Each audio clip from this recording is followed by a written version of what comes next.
Good evening, good evening, good evening, good evening, and good evening to you, ladies and gentlemen. This is WeatherBrains episode number 808 for the 12th of July, 2021. This is the pre-show. It is a magical time of this program where we do three things. We share boring personal stories, humorous anecdotes, and we say outrageous things. So let's get the embed code rolling and get this Monday night party started here. Get all the guests on here. A lot of folks are going to be out tonight, it looks like. But then again, that's typically the case here in mid-July. A lot of vacations and a lot of things like that are going on here. But we are here, and we'll be on Monday night this week and next week, the 19th. Then the following week, let's see, my vacation schedule. Yeah, so next week we'll be doing two shows. We'll do one on the 19th and one on the 22nd. And then I'll have a vacation week the 26th through the 30th. And after that, my next vacation week is at Christmas time. So as we get strapped in for the fall. All right. So let's get everybody invited here. Hopefully you've had a good week end and a good Monday. Had some active thunderstorms here, which is common in summertime. I think the cool thing about what we've got here is the fact that temperatures have been below average where we are. You know, much of the country out west, they are just baking. And down here, we have seen these below average temperatures. Nobody is griping about that. We can be broiling this time of the year. All right. Think everybody's invited. So we'll sit back and see what's happening here. I want to say I've not looked, being a good host, I should be looking at the formats here. But in fact, let me just do that real quick. Bill Curtis is coming on the show tonight. I mean, this is like awesome. Bill was a legendary news anchor at CBS News for a long time. He worked locally, I want to say in Chicago for a long time, then went to the network to CBS. And that'll be fun having him on the show tonight. And I think for a lot of us, the coolest part about that, Bill Curtis was the narrator guy, the announcer guy in the movie Anchorman. So we're going to beg him to do some liners for us on the for WeatherBrains. I know Tony Rice wanted one. I don't know if he'll do that or not, but that would be cool. All right, let's see if I'm the only guy here. I don't think so. Yeah, I was looking at this thinking, am I the only guy here tonight? Surely not. Ooh, Bill's got his iris down tonight. He is irised down. But I didn't do anything, James. That's the best that camera's looked. I mean, that is right on the money. I know. And I don't know why. Because I didn't do anything any different. Like I said, I remember that there's some software that goes with these cameras. Yeah, but it failed with my other laptop. It locked it up. And now I've got a new laptop, so maybe it's happy about that. Well, maybe that's it. It could be. One benefit of the M1 chip. Oh, he's got an M1. An M1. This means you get to buy a lot of software over. Well, I can't find my little light. It's somewhere back there. I've actually got an M1 iPad. I'd replace my old iPad from 2015, the first iPad Pro they came out with. And so the keyboard had just died. They don't make keyboards for them anymore. The battery wasn't holding a charge, and it was just time. So got one of the new iPad Pros. The screen is amazing, and man, it is screaming fast. I mean, it's got more power, I think, in this tablet than in this computer here. What was the reason I had to buy? Oh, because I sent it off, my old one off, to get the swollen battery fixed. And they took like 2.5 weeks to send it back. They sent it on like some, I don't know, Wells Fargo horse and buggy or something. to get it fixed because they said they couldn't fly it because it had a swollen battery. I said, well, you knew that before when you got it. Well, I will never get this right. I guess it's just you and me tonight, James. I think we're Hey guys, this is Chris. I just joined. Hey, Can you guys hear me? Chris. Yeah, sound good. Awesome. Do I have an echo by chance on your end, or does it sound okay? No, you sound fine on my end. How about from yours, James? Oh, it's very clean. Awesome.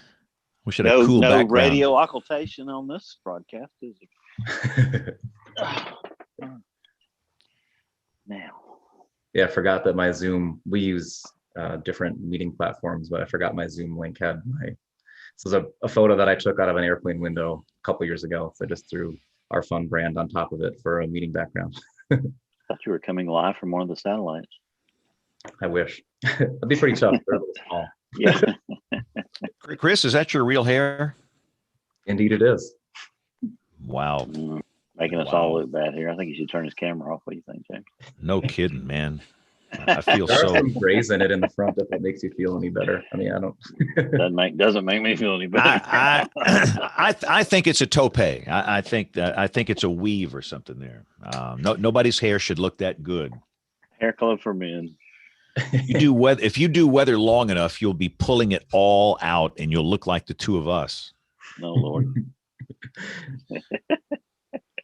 So let's see here. I know we've got Jen out, Aubrey out, Kim out, maybe everybody out.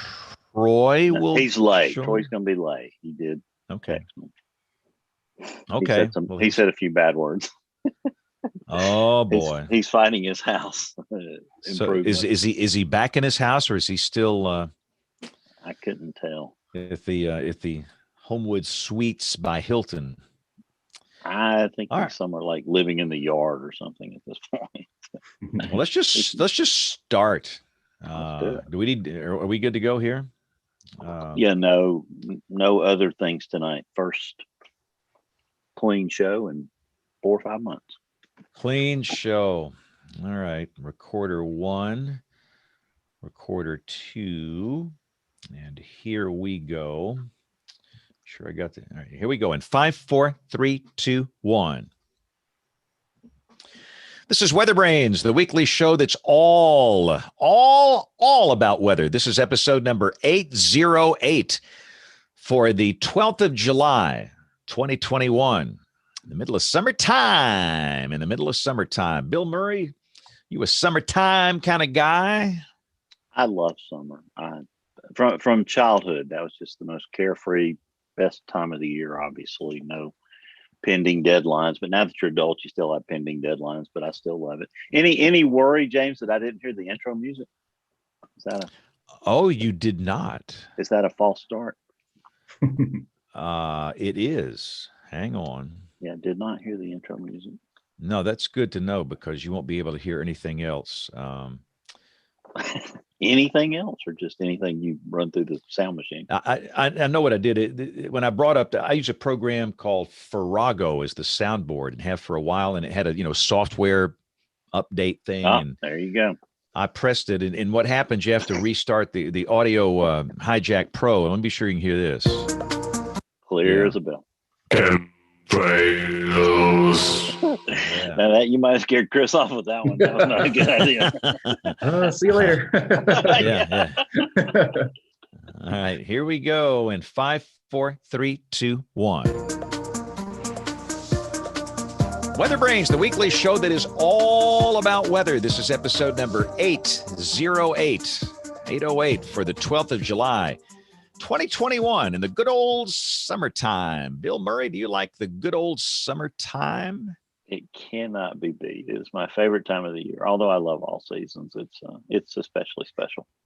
I don't like it. I mean, I just don't like it. When I was like 7, I loved summertime. But now, in the weather business where we are, every day for 3 months, you say the same thing. Warm and humid with a chance of scattered, mostly afternoon and evening thunderstorms. The high today between 87 and 90. I mean, how many different ways can you say that? I mean, it's weather gets really interesting come the cool season. So I'm more of a cool season guy. And I know we can have tropical stuff this time of the year. I know that. But anyway, It's been more interesting this year than normal though, because we've had so many troughs and crazy things. It doesn't mean yeah, it was any easier to predict, but yeah, they've had the ridge in the west with the heat and the drought and the wildfires, and we've had the trough down here with mild temperatures and rain. In 9 fact, I inches was of looking, rain in June at my house. I mean, this is keeping the yeah, and grass I growing like crazy. was looking at the numbers. We have reached 90 on only 10 days where I Right. am and you are since Mhm. June 1st, and that's insane. We should be at least Uh, 15 at this point. how mild it's been this summer. And I'm not griping about that. And I will say the worst weather I want to deal with, the absolute worst. I can't stand it. Heat waves and droughts. Just Oh yeah, keep them they're away. the absolute worst. And so to have this depth of soil moisture we have now, and Mhm. it's going to keep the heat. Even if we get the ridge in August, it'll keep the heat down when the soil is moist. And so I kind of like the way that summer has started. But Bill, let's just bring in our guests, man. It's like everybody has vamoosed for the show tonight. We've got a plethora of reasons, and I accept them all. Troy's going to be late, but let's bring in our guests because this Yeah, show's going and to be good. it's crazy because when I sent out an email to the team saying, "Hey, would you like to follow up on this, lead for a speaker?" I mean, I got immediate responses. Yeah, that's great. So they should all be here tonight, but that's okay if they're not. We'll still have fun without The them. But important people are here. That's all I can say. yeah, the guy that runs the board. That's Yeah, that's great. all we need. I got the football. There you go. Well, tonight's guest, WeatherBrain, is a lifelong weather enthusiast, a storm chaser, photographer. He's got his bachelor's in atmospheric and oceanic sciences from Wisconsin Madison, 7 years of experience in the private weather sector, beginning with broadcast meteorology. We'll talk about that, Chris. But he spent the last 5 years in the B2B space as a solutions engineer with a focus on translating weather data into business value and insights. Tonight we are glad to have Chris Manchek with us. Chris, where are you coming to us from? It looks like about 35,000 feet there. Right. Yeah. It's that, or I guess you could see the like boring hotel room behind me. So I guess I'll choose the nice view. Well, we actually have a fun game on here that we play every week. It called Guess Which Hotel I'm In. So if you flip your switch at any point, we'll try to guess which brand that you're staying All right, in. maybe later in the show, I'll briefly turn off, and you can maybe from the eclectic artwork on the wall, you can tell where I am. But Yeah, I'm based in Madison, Wisconsin, but I am in Boulder, Colorado this week, visiting our Spire Global Boulder office. Well, that is outstanding. When I saw the topic, I thought it really would be fascinating to discuss. And but we got a long way to go tonight and a lot to talk about. Why don't you tell us first, what radio occultation is? I know we're kind of skipping over the obligatory how'd you get into weather and all that. We'll come back around to that because we want to learn more about you too. But I'm really fascinated by your subject. Yeah, so it's interesting. Radio occultation, it's kind of a mouthful. I say it a lot in my daily sales activities, but it is a relatively simple concept. And so really what radio occultation is it's a way to measure how radio waves bend as they transmit through the Earth's atmosphere. So what Spire Global has is a constellation of nanosatellites. So these things are mostly 3U CubeSats, and 1U for reference is a 10 centimeter by 10 centimeter by 10 centimeter cube. So imagine 3 of those stacked on top of each other. And they have some antennas sticking out of them and some solar panels as well. But we have a constellation of over 100 of these satellites buzzing around low Earth orbit right now all the time. And they're in different orbits, so they're all measuring or able to observe different parts of the atmosphere all around the world. But really, these little tiny satellites have little radio receivers on them. And these radio receivers are measuring the signals from other satellites that are in orbit at much higher altitudes. And generally speaking, these signals are coming from what are known as GNSS satellites. And that's the Global Navigation Satellite System. So everybody has probably used, either a watch to track a run, or your smartphone, or back in the day, an actual GPS thing that you put in your car or anything like that. It's using that same constellation of satellites that can locate you, but actually looking at not how the signals, hit you on the face of the Earth, but actually how they bend through the atmosphere. And as it turns out, when you look at how the signal is bent, there's something like about a time delay, right? So these satellites have very precise time measurements on them, and we can measure the delay of that time between when our nanosatellite happens to see a signal from one of these other satellites. And based on that, you can derive atmospheric temperature, humidity, and pressure at that location. And so you can imagine sort of the Earth as a small circle, and we have our satellites in low Earth orbit that are kind of always going around, and you have these medium Earth orbits, which are much further away. And as our satellites, so they're coming over the horizon, they see a bunch of these signals at once at different altitudes through the atmosphere. So you think of, a weather balloon is launched from a single location, and it goes straight up, usually or thereabouts. It goes straight up and measures the atmospheric conditions all the way to the top. It pops and the instrument falls back down. So that's the closest analog, I guess I would say, to radio occultation, is we're able to get this vertical measurement as these signals are bending through the atmosphere from our constellation of satellites. And it gives us an observation data set, just like you'd get from a weather balloon or an aircraft traveling through the atmosphere. So long-winded answer, but I hope that hits some No, mark. that's fantastic and a tremendous explanation. What sort of vertical resolution are you able to obtain in that profile? Yeah, so it's on the order of tens or hundreds of meters, right? So it's very high resolution every time we're able to intercept one of the signals. And the other interesting piece is where weather balloons usually pop near the tropopause or thereabouts, which is about 40,000 feet, give or take, depending on the season. Our nanosatellites are measuring the density of the atmosphere and deriving those conditions from about the lowest half kilometer of the atmosphere all the way up to 120 kilometers. So you get a much greater depth as well in the measurement than you would from a traditional weather balloon. So we're measuring data in the stratosphere and even the ionosphere, which is useful for other applications, even outside of weather. I'm always excited because each year I get to take a bunch of sixth graders at our two elementary schools and train them on weather a little bit. And one of the things what we're trying to do is launch a weather balloon. And successfully, these kids, they're amazing. They're teachers. They've launched, these weather balloons now for 7 years, and they've always retrieved them and gotten the data back. And, they had the best time. They had one of these. James, what was the record height that one of them went to? It was some crazy number. It was up in the, I'd have to look and see, but it was up in the 65, 70,000 foot range before it burst. So I tell them, I show them the upper air network across North America.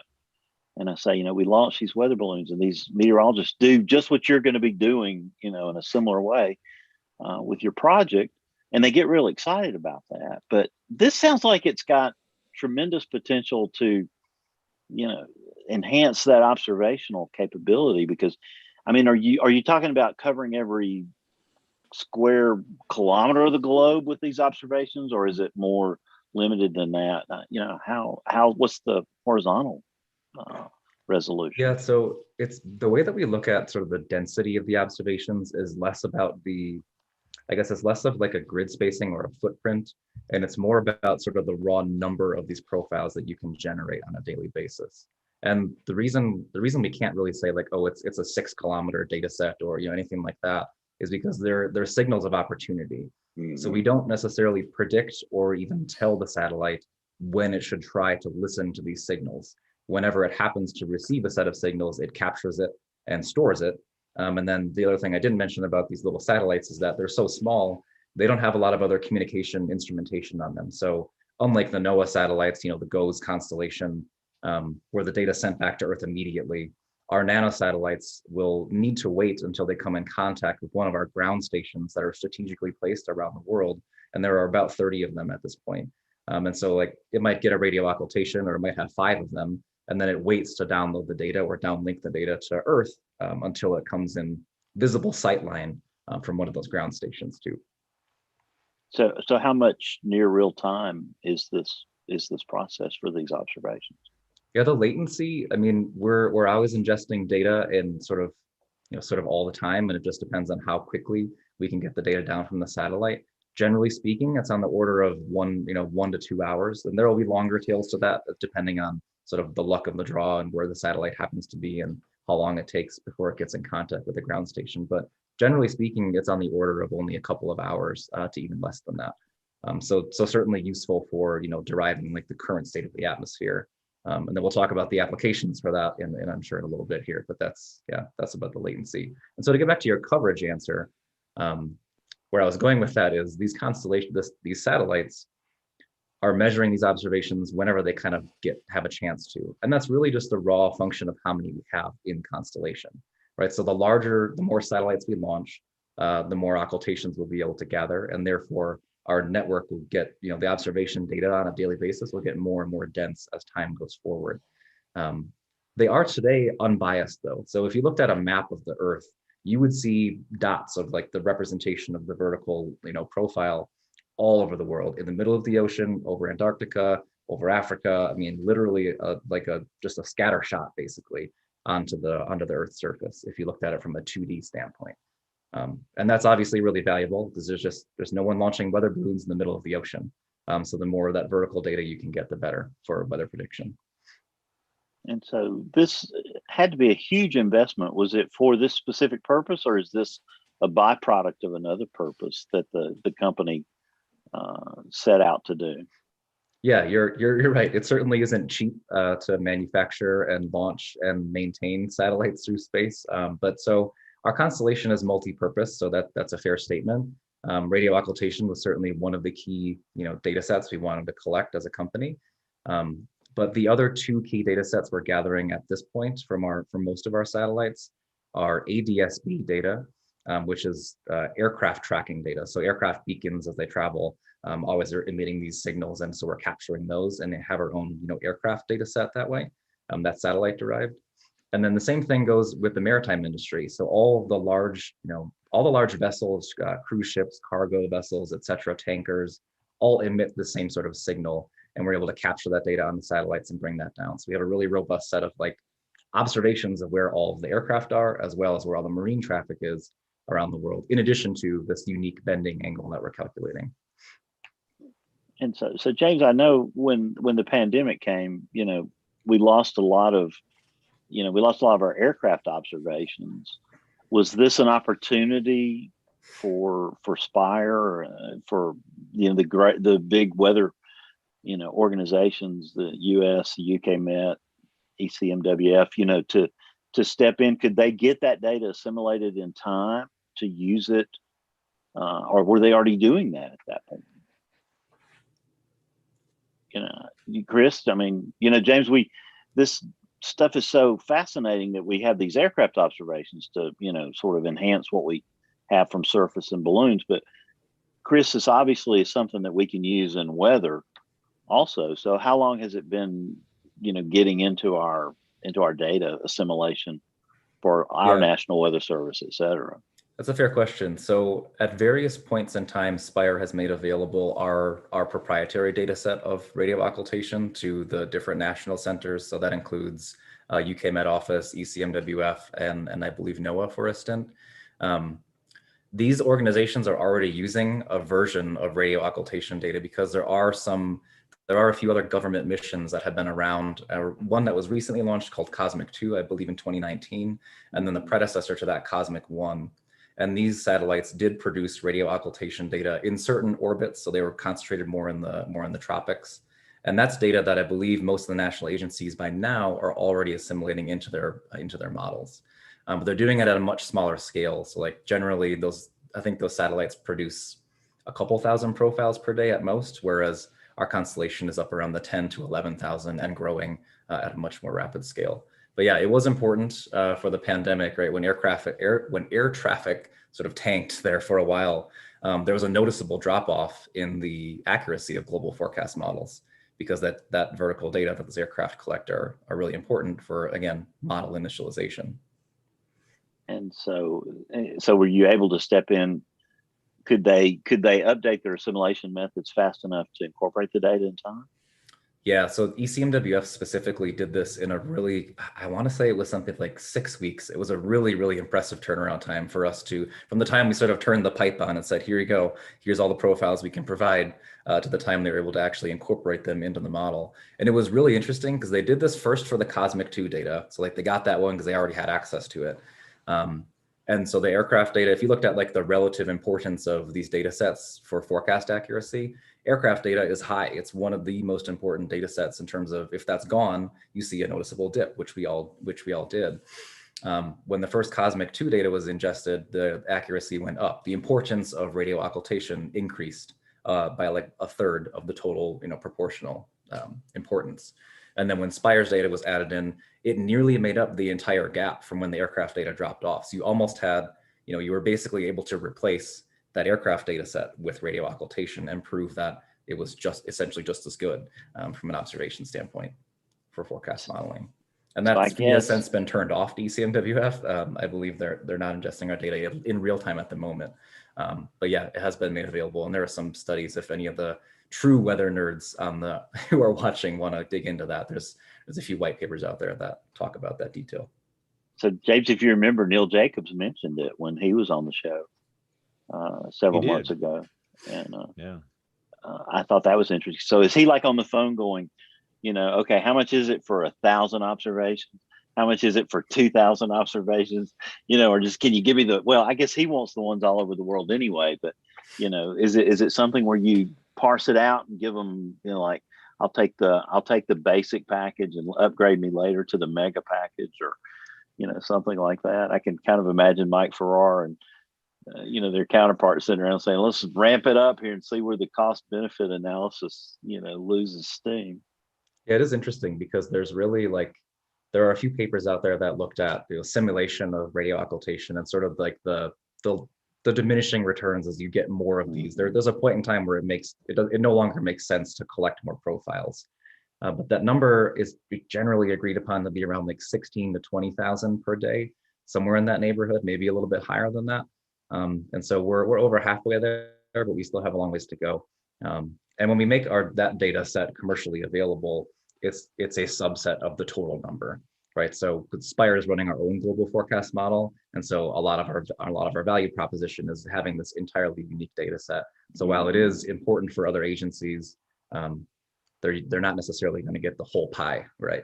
We're going to reserve some of that for our own use. So you've got your own numerical weather model. That's correct. Yeah. Proprietary to the company. James, Yep. It seems like everybody's got a weather model these days. So tell us about yours too. Yeah, so it's interesting because we're using one of the open source model physics cores at this point in time. So that's the forecast model itself. We're obviously layering in the radio occultation data on top of that from an initial condition standpoint. And then we're using, I believe that it's changed a little bit over the course of time, but at this point it's ECMWF's initialization data set. So it's a combination of a few different, aggregates essentially, plus our radio occultation data on top. And then, we're running that global model out to 10 days at a 12-kilometer resolution and providing all the vertical levels up to 20 millibars. And so we have providing a lot of businesses with lots of different use cases for the high resolution global weather forecast. And how is it? Tell us about the accuracy of this thing. I was going to say, let's get down to the brass tacks here. Is this thing any good? Well, that's the most important thing, isn't it? Right? Because you can run a global model all day long, but if it's not accurate, who cares, right? Yeah. So our global model has really, really excellent performance, and we benchmark usually against ECMWF and GFS because that's easiest when you're comparing apples to apples. It's a global model versus a global model. And we're able to pretty consistently outperform those global models in the near and the medium range forecast. So what I mean by that is, sort of starting from day 1 out through about day 7. And the interesting thing about the accuracy statistics is that when you look further in time, our forecast advantage increases over the competitors, in this case, the national agencies. And I think a lot of that has to do with the source of the data going into the model, right? So that's really one of the, we're doing a few different proprietary things with machine learning, of course, as well. But the most unique thing about what we do at Spire Weather is the radio occultation data set. So if all else was equal, our model, if we ran the same model as anybody else, it should be more accurate because it has an additional, initialization condition that should give you better data. But it's interesting because the advantage increases throughout time. So the day 1 and 2 and 3 forecast is on par with, sometimes it's better, sometimes it's a little bit worse. It's kind of in that ballpark with those national agencies. But as you go out in time, the advantage is much more clear. And it's on the order of a few degrees. It depends obviously on the day and the seasonality and then the location you're looking at. But that's generally what's the grid resolution of this thing? It's 12 kilometers. Yeah, and that's universal around the world. So it doesn't vary over oceans versus land or anything like that. But Bill, I think Chris should give us a free subscription to this model outfit for the next 10 years, so he can back up everything he's saying here. So why do you think the advantage is there in the longer periods, Chris? That's interesting. Yeah, I think it has to do with the fact that we're observing the upper levels of the atmosphere. I think if you're observing data on the surface of the Earth, where you're getting true sensor measurements at airports and other WMO sensor locations, you can improve a short-term forecast because you can learn about those short-term biases, and you can see local sensors getting hit by a cold front and adjust your model really quickly for what's happening next. But that is much more difficult to detect from space, right? We're measuring a vertical profile of the atmosphere, not necessarily right at the surface. But that's where all of our weather comes from, right? It's all of the jet stream and the stratosphere and the middle levels of the atmosphere at 500 millibars. So I think because we're measuring there, that effect at the surface takes time, right? Like that weather system's effects in the upper levels of the atmosphere affect you 2, 3, 4, 5 days down the line, and not overhead, but much further downstream, right? And so I think because of the source being upper atmospheric data, it tends to have a higher impact in that longer range forecast. Does your longer range go out about the same as the GFS, 384 hours, that sort of range, or how far? Yeah, our model today goes out to 10 days. It may go further than that in the future, but as far as commercially, that's what we've begun with. Yeah. So I may have missed it. You mentioned temperature, water vapor, and what else? Pressure? Yeah, those are the three variables that are derived based on the radio occultation signal. Yeah. So how long have we known about this process, this ability to derive those parameters from just that time swap? Yeah, so I've heard that this has been around since the 1960s. It's definitely not a new way of measuring, atmospheric conditions. What's never been done is the kind of scale that's needed to be able to do this, to make an impact from a weather forecasting standpoint. So I think it was actually one of the early NASA missions that was measuring the atmosphere either on Earth or on Mars. I'm not an expert in that history, but it's certainly been around for a while. So yeah, it's not new by any stretch, but there are so many of these constellations that are out there that can provide the signals. The US has our own. We have GPS, that's our GNSS satellite constellation, but Russia has their own set of constellations for doing the same thing, as well as does Europe. And there are other countries around the world that have, so there's 4 or 5 of these different constellations, which again provide these signals of opportunity that you can measure. So that is really cool. Now you mentioned low Earth orbit. What sort of altitude are we talking for your satellites? Low Earth orbit. You're going to stretch my knowledge because I'm not a satellite constellation expert. It's somewhere in the neighborhood of that 120 kilometer range, but certainly not above that, because all the signals that we're measuring and capturing from the satellites come from, so that's like the upper bounds of where we're measuring, and then lower than that. And they're only lower not because our satellites are closer to the surface, but as you look at the Earth as a flat or as a spherical object, and you're coming around on orbit, you can get some signals that go close to the Earth's surface and still refract and are measured by the satellite.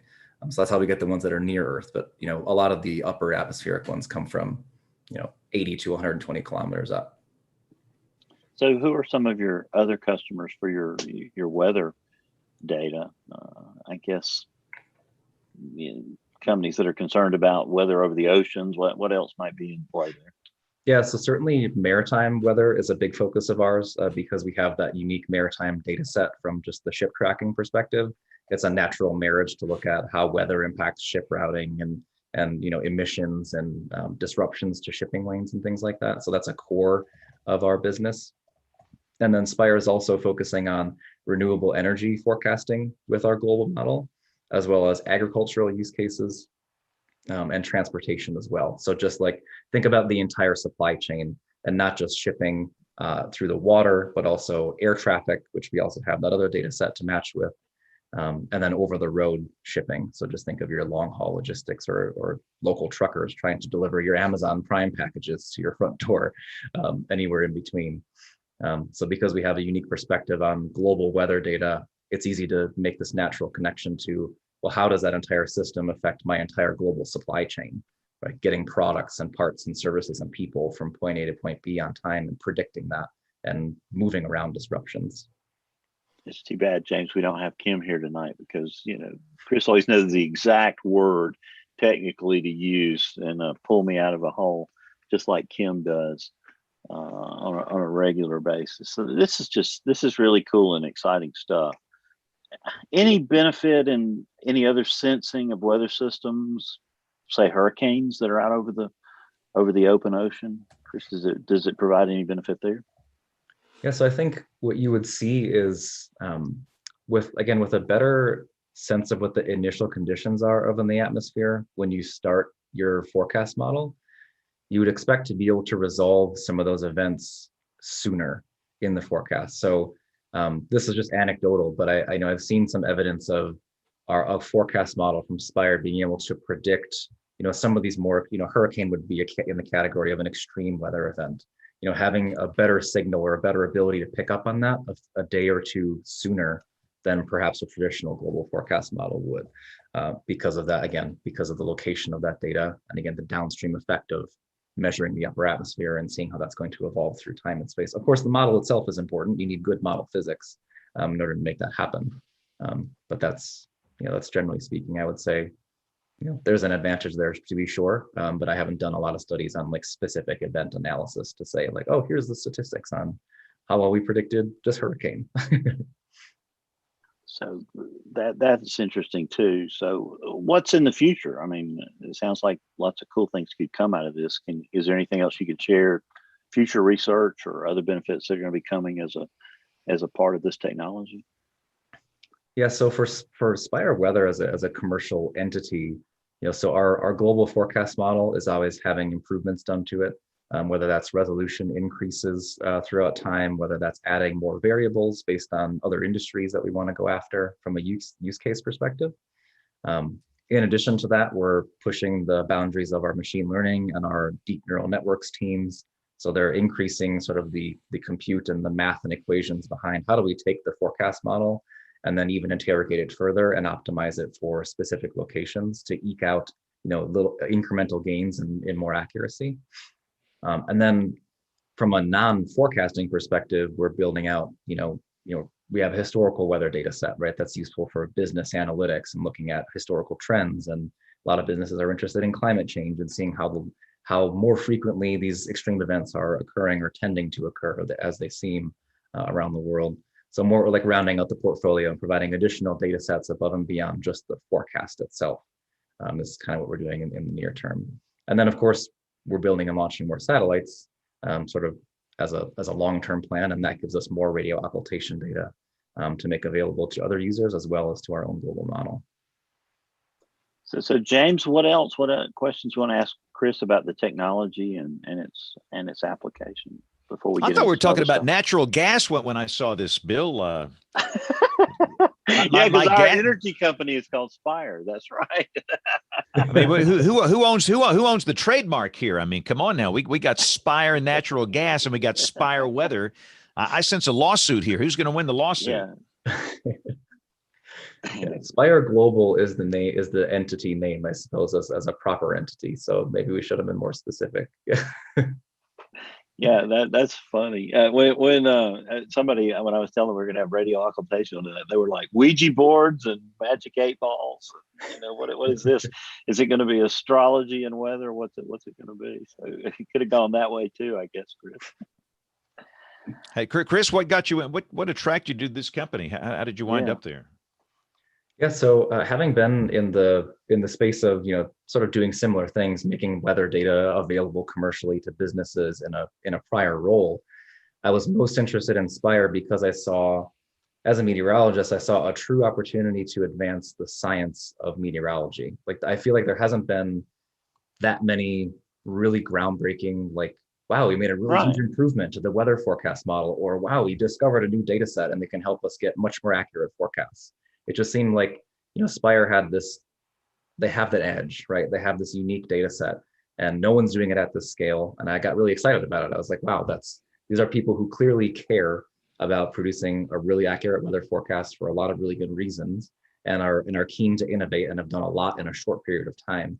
And so that, plus the trajectory of the company, had me pretty excited as just like as a weather enthusiast, honestly, like, wow, this is something that's really special and unique and different. Yeah, because you're right. You go back. I mean, James, what would you say was the last big innovation? Obviously, Doppler radar. Before that, satellites, I guess, in general, something in the middle. What about left out? Because you could go all the way back to the telegraph, as those groundbreaking improvements in what we do. What else would there be? I don't know. I guess they're coming faster and faster. What's going to be next, Chris? Something in y'all's secret think tank over there that you can't tell us about?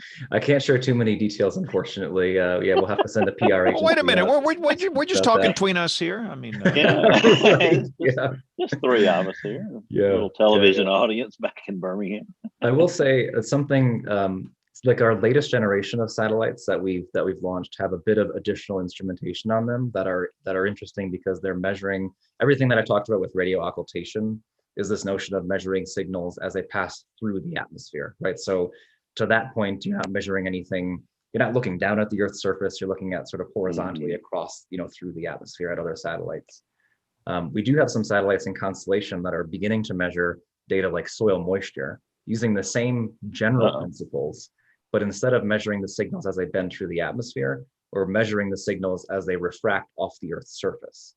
So it's like a little extra bit of instrumentation that looks down at the Earth's surface and can see those GPS signals, the same ones that are bending through the atmosphere. But if they hit the Earth's surface and like a landmass and they're received by our satellite, we can tell soil moisture content in that square. If it hits off the ocean surface, we can tell something about the roughness of the ocean, which tells you, something about ocean winds or wave height, for example. Or if it hits off the polar cap, you can tell like the sea ice extent based off of that as well. So that is something that's new and exciting in our constellation, that we do have some data flowing in. It's just not quite operational from like a global model perspective, right? It's just we don't have quite the scale that we do with our other nano satellites yet with those. But that is exciting. It's more data for more accurate weather predictions. It's another data set to put into the forecast model, but also those data sets have sort of standalone value too. That goes back to what you said at the start of the show, James. Soil moisture's where it's all at. Yeah, it's kind of a big deal. So you got 110 satellites. How many more do you need? That's a good question, because I've been told that our satellites could measure more RO, sort of if we tasked them to, but because they're doing multiple things. I know we have plans to launch more in the future. Exactly how much more, again, it all depends on how many it takes to get to that magical number of how many profiles do we feel like we need to improve our forecast model versus what might be considered excess, right?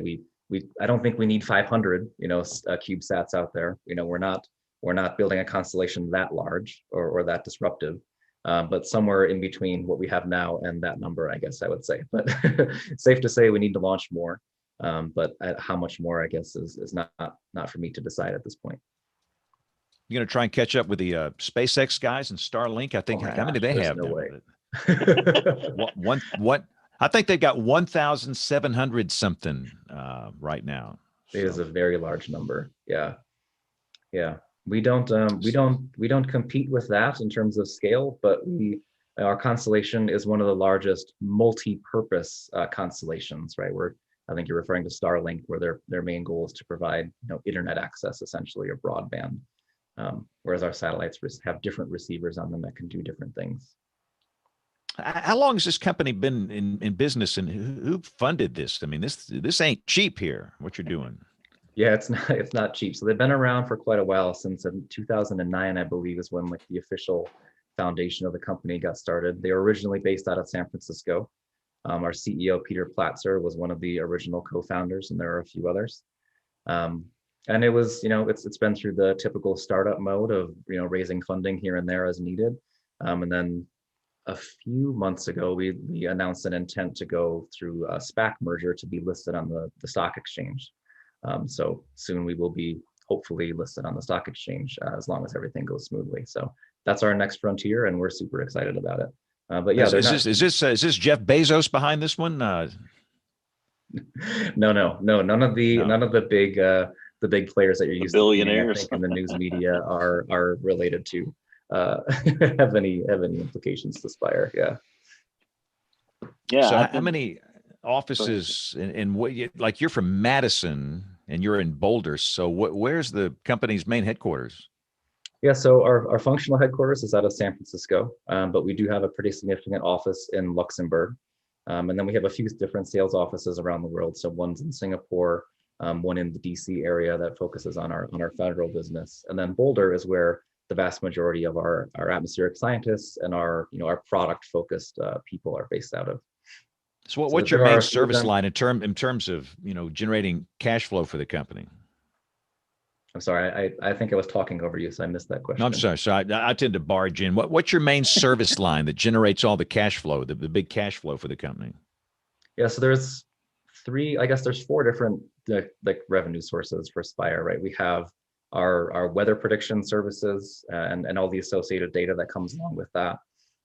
We have the raw data sales. So whereas we have a global forecast model that we're making available, but there are instances where those national agencies who run their own model want the RO data to run and to help their own model. So that's a separate business unit.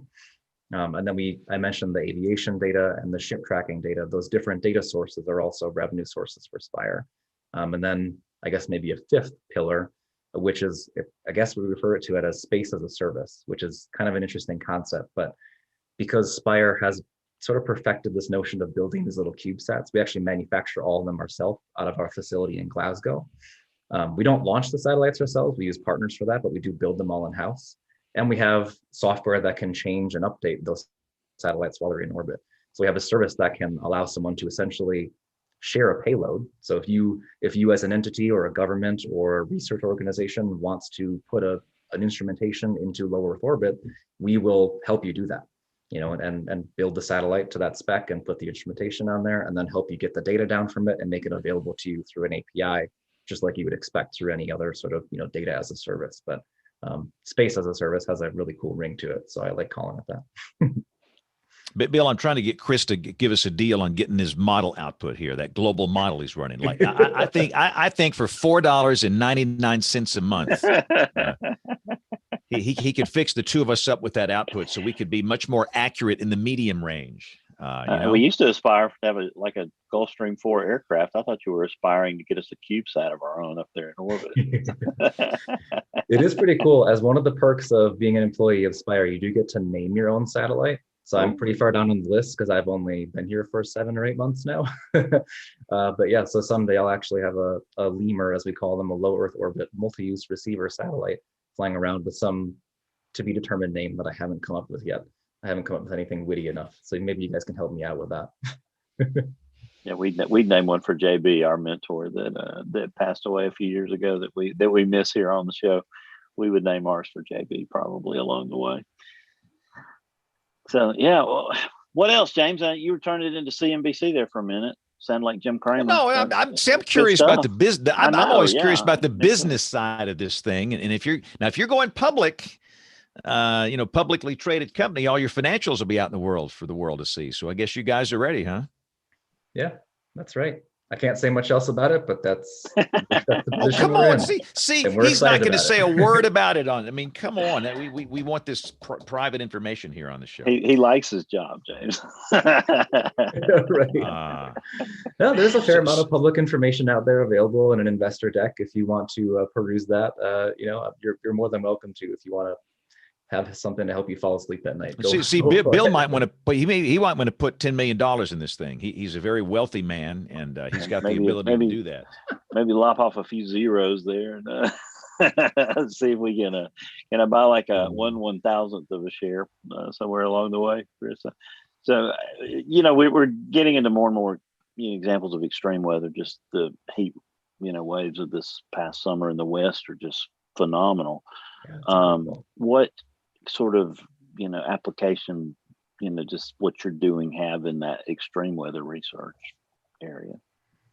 Yeah, so I think I think we're able to help with just risk mitigation as a primary, use case, right? So these, if there's more extreme weather events happening, the better you can predict them, even if it's in a medium range forecast, even still out to 10 days, there is a good amount of value in notifying people and businesses and insurance companies and, on down the line of the potential for something that's that kind of an extreme event to unfold, right? There's that category of weather forecasting, which is sort of the near term. I think the longer term, like climate risk modeling and how things are, potentially changing as we go forward, there's value in the radio occultation data set to observe the atmosphere over time and space, right? And look at those trends and see, are there specific regions, not at the surface where we're used to looking at it, but at upper levels of the atmosphere that are actually changing over time. And so I think there's an interesting research slant to sort of that raw observation data that can really help with some of those climate modeling efforts and, and looking at how that's going to impact really everybody going forward. As a youngster, what got you into the weather business, Chris? What turned you on to this? Oh, my story is probably like most meteorologists where, you're obsessed with weather from sort of the day you can remember. I was always obsessed with thunderstorms, just, growing up in the Midwest, that was just something that I was, caught my attention. And from a very early age, I always, I just kind of decided I was going to be obsessed with it. So I grew up watching the Weather Channel, running home after school and watching the Weather Channel every single day for the local forecasts and waiting for the local on the 8s to come on to see how the forecast is going to shape up for the weekend. And then as it got more and more serious through time, I just realized that this was something that was a passion of mine that I couldn't just simply ignore. So ended up going to school, at the University of Wisconsin for that degree. And even going into that, not really knowing, sort of what the end game was, just knowing like I had to follow this passion. And then it turned out, so you asked about my broadcast meteorology days, like early on in the intro. Mm-hmm. So I did dabble in that space, but I use the word dabble loosely.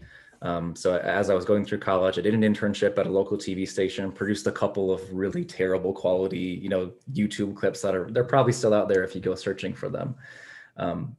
But one of the main companies that had started in the broadcast meteorology space, providing hardware and software and data to the on-air meteorologist, actually was founded in Madison. And so they were only a couple of blocks away from that TV station. So I got introduced to that company and ended up going to work for them and helping to train broadcast meteorologists, and traveled around the country and helped install the graphics and update all those systems for several years. So that's kind of how I got my foot into the business side of weather, was initially on broadcast, but not on camera, as a person who was helping the people on camera to build their presentation tools. Bill, somebody with hair like that, he's got to be on television at some point in his life. He had to be on television. Doesn't this count? That's some TV hair.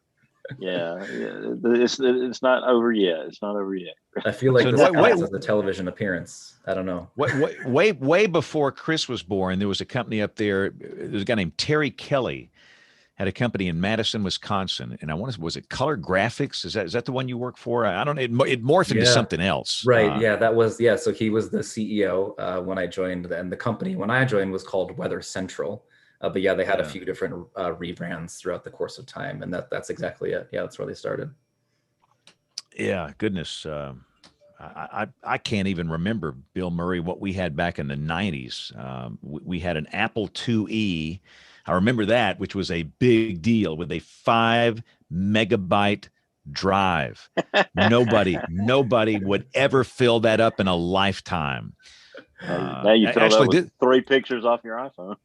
Yeah, I say 90. That was back in the early 80s. That was the first graphics package, and then we morphed into the 90s. And now we're in our shop. We're a Barron shop, Barron Services. But what Chris did is really important, because when you install a new graphics system, a trainer comes in and they'll spend 2-3 days to teach you how to work the system, and that's an important job. So I can appreciate that. And that's, we've had good trainers and we've had bad trainers over the years. But I bet you Chris was a good one. What do you remember what market you went into when you did that? Any specific stations you recall? Gosh, I've been to a lot of them. Everything from, the Fort Wayne, Indianas of the world, which are, relatively small markets, all the way to, Houston, Dallas, Texas, Los Angeles, New York City, and everything in between. I mean, I spent 3 years roughly as a trainer doing that exact job. And usually each install was between a week and 3 weeks worth of time. And it was mostly a job where you were traveling week after week after week. You just hop from place to place to place. So, I mean, over the course of those 3 years, I probably visited 30 or 40 different unique stations at least. And there was some downtime in between, but yeah, kind of all over the map. And even got to spend 3 weeks in Puerto Rico. That was my most extravagant upgrade. That was pretty fun. Ooh, very nice. So for Yeah. young people that want to do this, what's your advice? Is that they're a high school senior get in meteorology? What's some good advice for them? Oh gosh, don't give up. I would say is the biggest thing, because honestly, it can be really intimidating. Like I said, a lot of people get into weather because they're passionate about it and they just love the concept of it. But when you get into the weeds and you start going through the coursework in college, it can get pretty rigorous on the math and the physics, right, side of things. So don't give up on that piece of it, because I do know a lot of people who would have been, brilliant meteorologists who just got bogged down in the weeds of sort of the rigor of some of that coursework. But power through it, use your friends, use your TAs, and get through the coursework. And then from there, I mean, it's all fun. I couldn't tell you what I learned in Calculus 3 or half of my, core meteorology classes now, but I like what I do every day and I work in weather and it's super fun. So, And I you don't think have it's to important retain here. all that knowledge. Yeah, you represent an interesting area that people need to consider, because a lot of people that, they get into college and they think, well, am I going to go to work for NOAA, work for the National Weather Service, or am I going to do broadcasts? And there's a Exactly. whole world in the private sector beyond those two choices. Yeah. Or a third option, I guess, would be I want to research, right? I want to stay at university and I want to go really deep on a specific topic.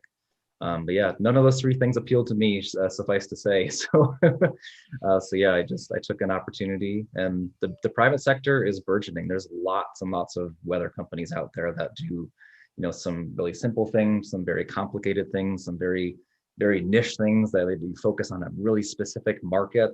Maybe it's energy trading or something just really narrow, but do that really, really well. And there's companies that do more broad brushstrokes and have a lot of different applicability to different industries. And, I would hazard a guess that anybody who has a passion for weather can also find a passion for weather as it relates to XYZ business, right? And those businesses have a real impact on people's lives on a day-to-day basis, and they have real financials that go with them and real impacts. So it's really an interesting way to merge, the passion for weather with something else that's impactful for people's lives as well. And instead of just being on TV and saying, hey, it's going to be 80 and sunny for the next 3 months. Yeah, hey, 85 degrees for your Tuesday right here. Yeah, all right. Get a little showers.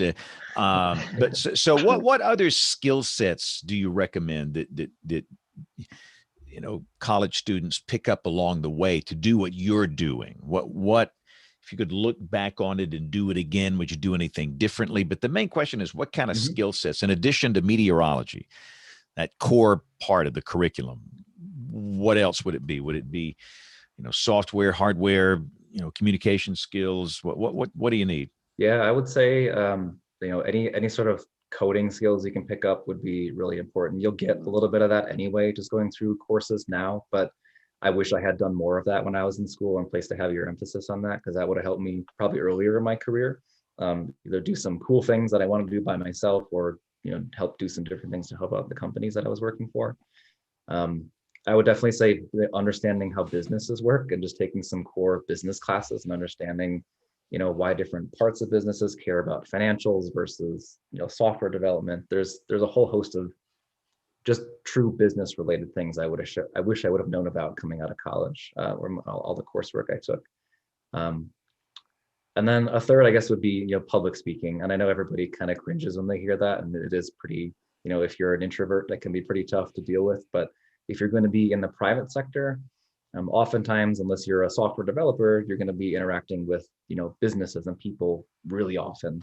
Now through Zoom mostly, but previously in person. So any of those presentation skills you can pick up on, or just core communication skills are super important.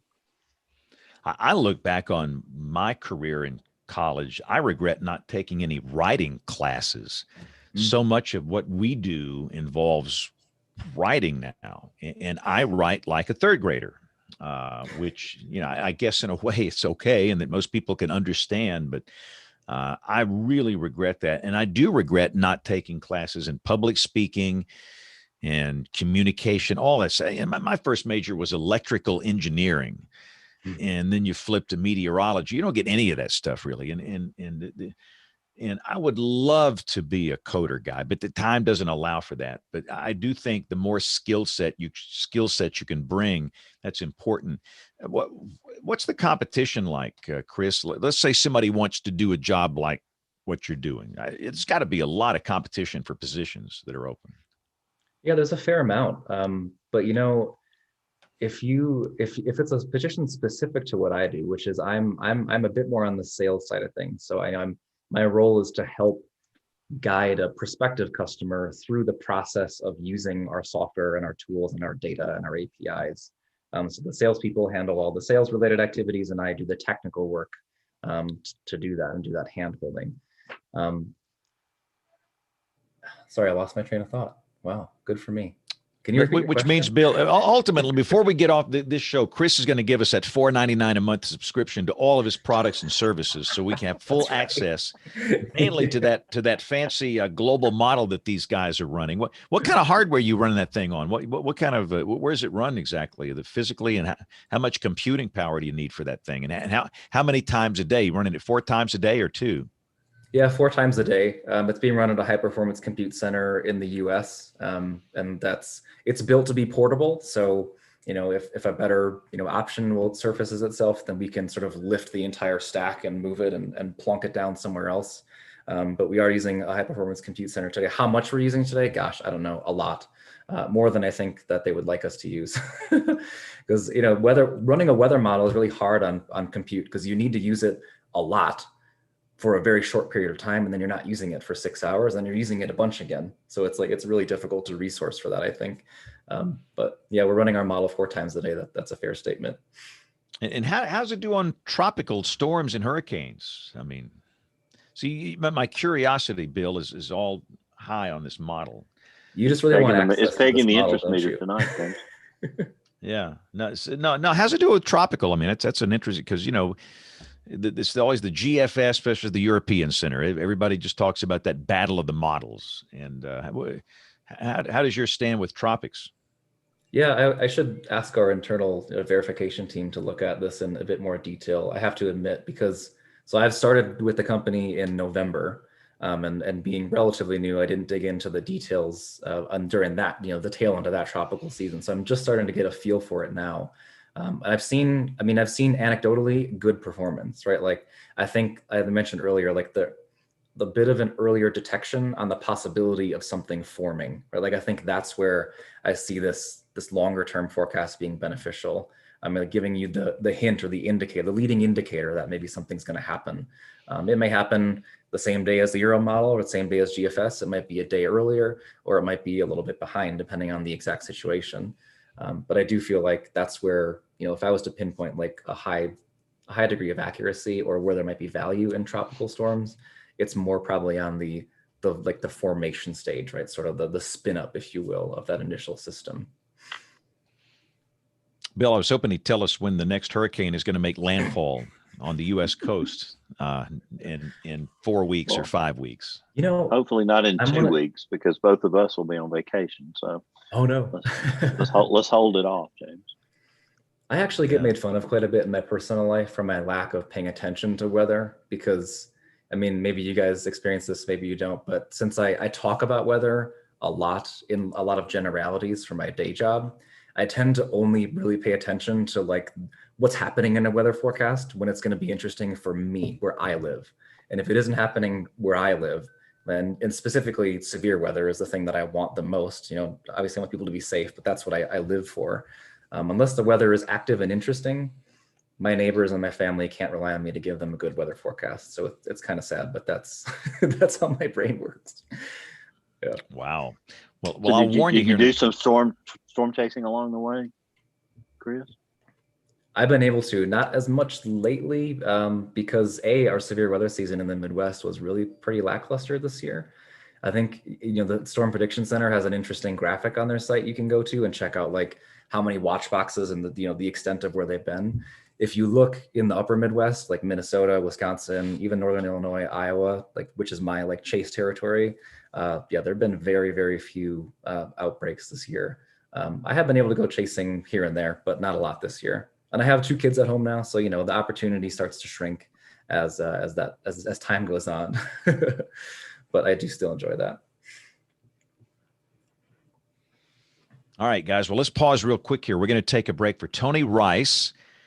And this week in astronomy, we're going to also do This Week in Tornado History. We're going to come back with the picks of the week. And we got to warn you, Chris, you got to come up with a good pick for us and something involving weather.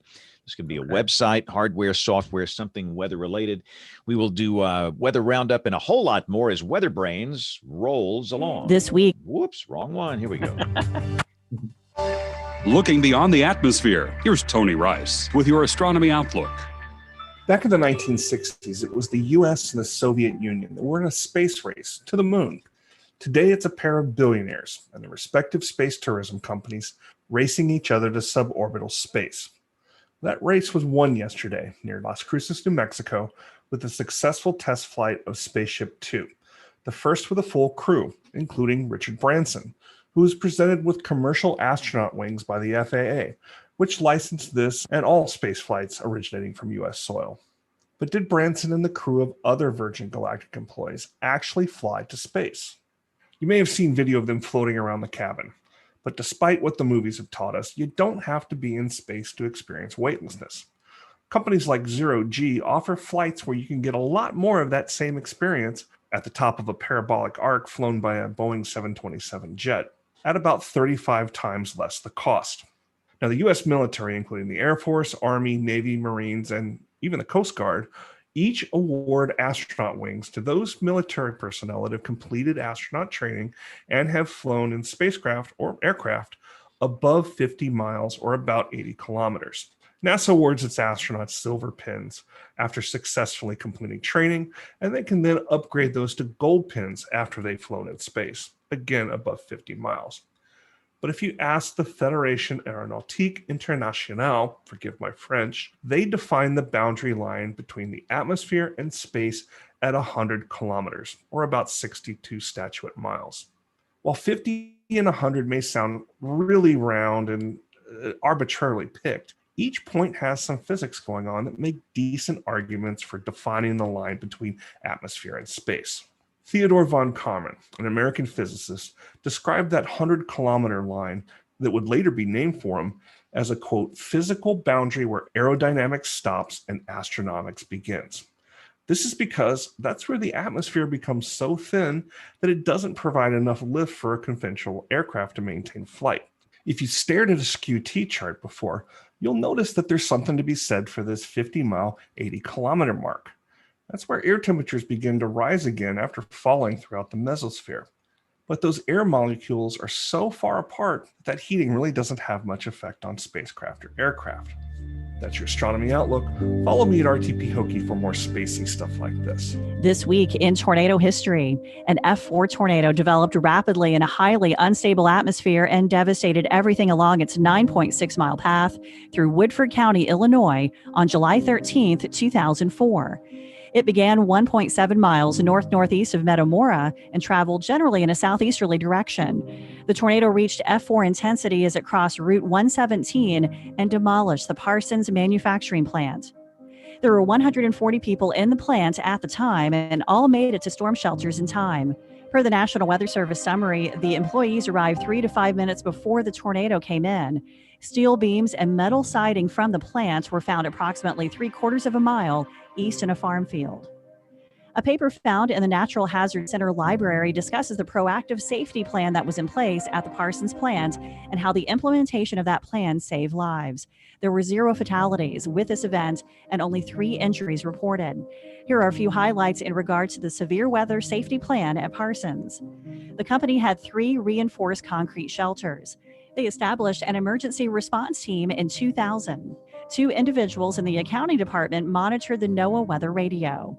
If a severe thunderstorm or tornado warning was issued for Woodford County, the emergency response team coordinator or plant safety manager was informed. Trained weather spotters were sent outside to assess the threat. If the threat seemed imminent, an announcement was made 3 times, production was halted, and all were to move to their designated shelter. Read more about this event and hundreds more on our website, tornadotalk.com. All right. So Aubrey is off, Bill, for the next, 3 weeks? Is that what she said in her Yeah. email today? I mean, Yeah. goodness. So again, we'll just do a whole email show when she gets back, maybe. But no email segment tonight because she is out. But it is time now to do a weather roundup. We'll talk about weather happening across the country. So, Chris, what's the weather like in Boulder this evening? It's nice and toasty warm and low humidity compared to the Midwest, which is awesome. So I really appreciate that. A little hazy. I think there's a couple of small fires that are in the Rockies, so hazy skies, but nice and warm. It was in the 90s here today, and we'll be again, I think, close to 90 again tomorrow. And again, you're close to the ridge out there under the trough down here. We've been below average. We talked about this earlier. We've only hit 90 10 times since the 1st of June, which is really, really low for the deep south down here. And it's been pretty wet. We've had, how much rain did you have, Bill, in June? I had 9 inches at my house, which is less than the airport had, but I think we've got a little orographic effect right here in Vestavia. When you get a west northwesterly, flow and storm coming over that rocky ridge there, I don't know. It seems like we get some amazing little maxima right here. We had 4.22 inches in just over 2 hours on June the 19th, which Wow. Made up for a lot of it. I mean, we literally have flood defenses that I would put up against the ones that the Dutch have around our house, just because this water starts running off the mountain. It's like, good Lord, you got to send it somewhere. So we get some amazing rainstorms. And they cannot buy a drop out west. And I wish I could pipe all of the excess out there. It would be so nice if we could do that. So what was the Death Valley peak during this recent heat wave? 130? 130. Yeah, I got it pulled up right now from the Weather Service in Las Vegas, which was a daily record high on the 9th. But within 4 degrees of that all-time, record for the globe, really the most reliable record we have. But Las Vegas tied their all-time record after we were just talking about Portland was just a degree short of tying Las Vegas's all-time record a couple of weeks ago. Bishop, California broke their all-time, Daggett, California all-time record. So just terrible, terrible heat. So while we're so grateful here, our hearts go out to everyone who's being affected by all that. Yeah, that's the deal with the high amplitude. You got the ridge here, you got the trough here, and somebody's going to be under the ridge dealing with that mess, and then we got the trough here. So, but the other thing, the tropics are just as quiet as a mouse. Mm-hmm. The old MJO. Yeah, the MJO phase is kind of subsidence now for the Atlantic basin. It will come back, and there's a lot of buzz about these early storms. A lot of those were just junk storms, just junk. They lasted for maybe 12 hours in the middle of nowhere, but the core of the season is coming up. So and I'm trying to get Chris to run his fancy model here and tell us what's going to happen with the tropics. Most believe this will be an active season. Everybody that does this, Phil Klotzbach, and you've got NOAA, and all of these are suggesting an above average season. And we'll see. I mean, we're about to find out. We are 3 weeks away from August being here. August and September, 'tis the season. So, but I am thankful for the names we can pronounce. You know what the next name's going to be, Bill? It's going to be the F storm. So I can't remember. Fred. We can handle that one. Fred. Yeah, we can handle that one. After Isaias from last year, when I see Fred, my heart is just warm. And I think the next one is Grace. So it's just like, hey, we can work on these. So, but again, the tropics. Do you know what the most oft used name is in Atlantic tropical records, James?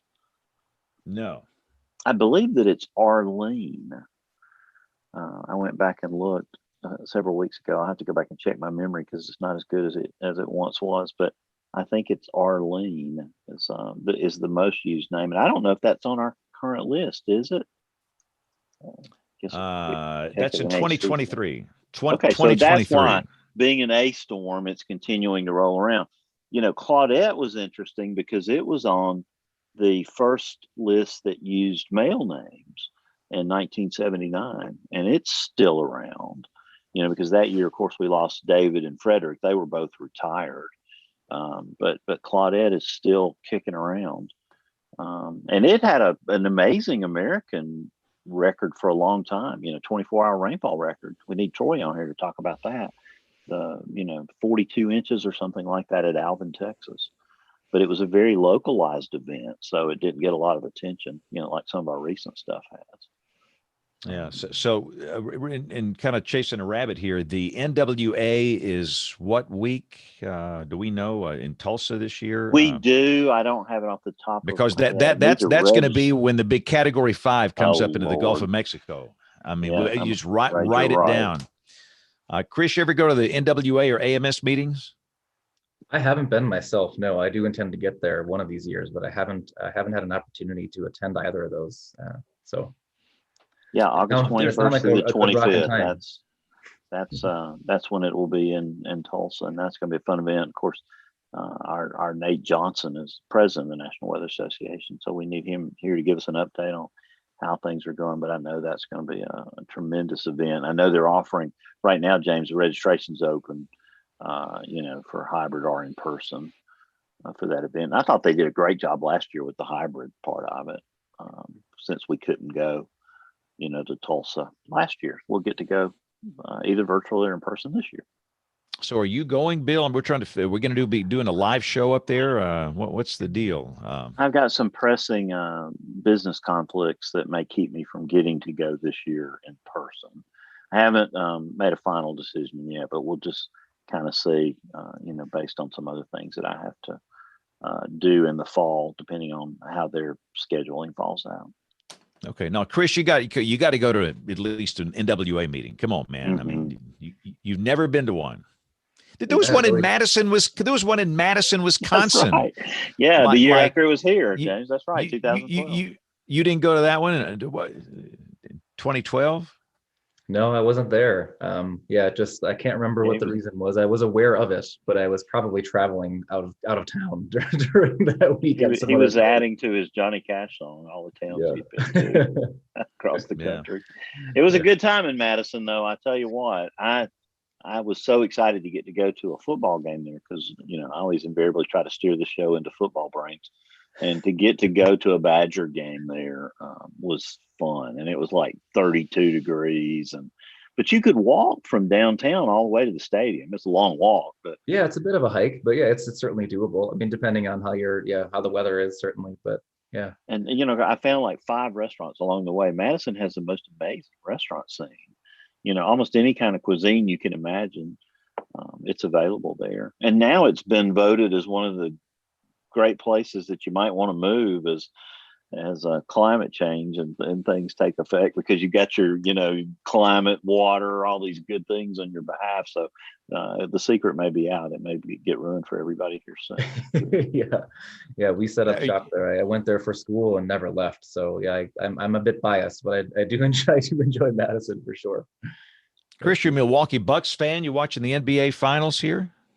I am. Yeah, absolutely. Paying close attention. So we'll see. So they won last night. Yep, they won last night. That wins the next game, probably Wednesday or Thursday. It is there's I think a 3-day gap. So it's Wednesday, I think. Because it's on our network, and whenever the NBA game messes up my Jimmy Kimmel recording, I get to watch you about 20 minutes late. Yeah. I worked the Sunday shift last night up here, and that one got on time because they started the game at 7 Central, but most of them start at 8 Central. Yeah.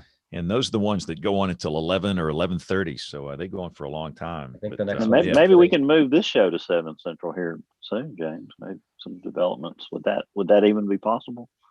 Is this, do we need to do breaking news here? Is this a new schedule we got coming on here? Nah, I'm just thinking out loud. Okay. Because I hear there's some developments in the Cloco McLean household that might help that happen. So I read between the lines in the email today, so maybe that'll. Maybe that could be a possibility. We can possibly make that happen. All right, let's do picks of the week. And again, look who's just joined us here. It's Troy Kimball. I can't wait. I bet you Troy is going to be either really happy or really cranky, one of the two. I'm betting on cranky. Yeah, he's got an intense look on that picture he's got there. Yeah. Wow. Oh, Troy. Looking like the guy told you not to schedule this football game for the middle of this tornado. I'm here. watch.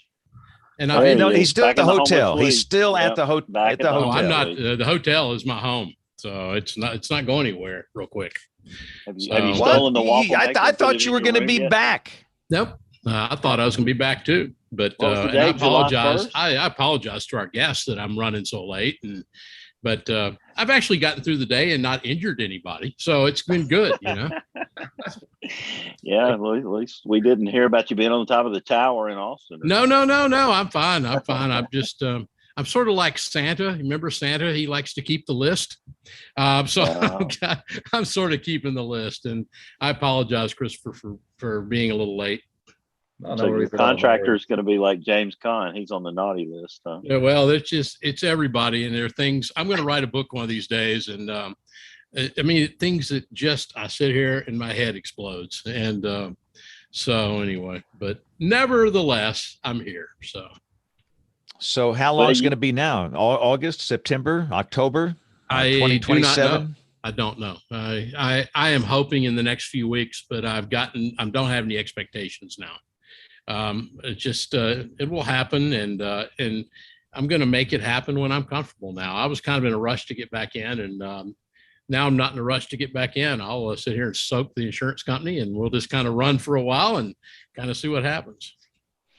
And Troy, for those that we pick up a lot of new listeners, kind of explain your debacle. Yeah, it all started the winter storm, and you might want to run at this point, Christopher, because it's affected everyone on the show just about. James Bill's had water leaking into the bottom of the basement of the house. James's house, we're blessed that everything went okay with that, but you had a tornado approaching it several months ago. And then you go back to mine, winter storm, got out because I had no power. Our grid in Texas is so damn secure that no grid in the state of Texas is worth a damn. And so I had to get out, and the water pipes decided in my absence that they didn't much care for the place. So they broke, and we kind of went from there and flooded the house, and about $130,000 worth of damage, I guess. 125, 30. Yeah. So this is the Hilton. I think tonight, Bill and James and Chris, I think tonight is the 100th night here. I'm pretty sure it is. Woo! Good. Sure, the 100th night. Yeah, ring the bell there. I mean, wow. I wonder if Hilton has that same level like the airlines have for the million. Yeah, really, it does. It does. But I will get back in, and I try to keep a sense of humor about it. And this is what dinner amounts to now. So I just grabbed that and walking in the door a second ago, but I did want to join you and just say hello to everybody. And you're going to get to see my office again. The office is starting to look pretty nice. I think you'll like the looks of it when I get back in there. Is it going to be organized and no clutter and all that sort of stuff, Troy? I don't want to go to extremes, Bill. Really, you don't want to. I mean, what are you asking me to do there, man? Jeez. No, we're going to, believe me, when all that stuff comes back into the house, y'all all know about moving things and moving around.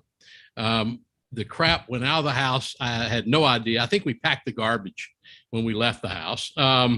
And so I imagine that we'll get to see those garbage cans again in a couple of weeks, but we'll see. If you throw away anything good, save it for me, Troy. No. The dumpster's already out front. I had the dumpster brought back for the move back in. So that was the contractor promised me that I would have that. He said, "You need that when you move back in." I said, "Yes, sir."